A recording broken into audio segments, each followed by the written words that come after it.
भीष्म 10 दिन द्रोण 5 दिन कर्ण 2 दिन शल्यंकर ओली ओली शल्यर पतन है व्यास लिखिले तदंतरे गदा युद्ध केते लिखना आम समते कहले 17 दिन ओली किए कहले 18 दिन ना क्या मुख्य खलन है दुर्योधन महाभारत युद्ध अरे 18 दिन से मरची नहीं चिन्ना चिन्ही खोला किसी चिन्ही मृता करी कुंभ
देखिरा चली गले भीम कथा घाता कला बारेटा नियम ही थिला जोदिन महाभारत युद्ध हबो केउ दिन बोले हेमंत प्रथम मासी मध्य प्रयोग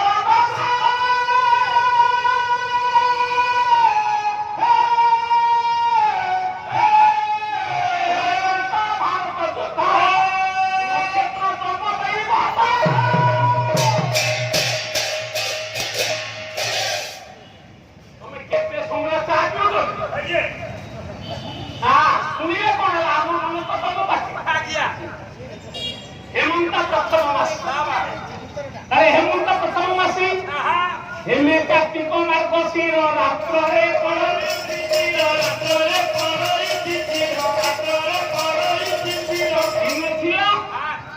तीनोटी ऋतु थिला मझिरे हम 6 ऋतु करदे तीनोटी ऋतु आसिलानी आउ हेमंत नाही शरत नाही एबे 6 ऋतु 7 ऋतु वर्षा चतुर्मास्या कार्तिक मास शुक्ल पक्ष एकादशी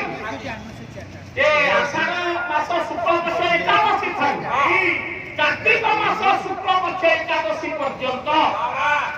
चतुर्मास्या सरिला ये जो 5 दिन रहिला तीनोटी प्रमाण अच्छी 3 दिन पाला पंचुक 5 दिन बग 5 एक बग 5 दिन माछ खाइबे द्वितीय पद्म पुराण अनुसार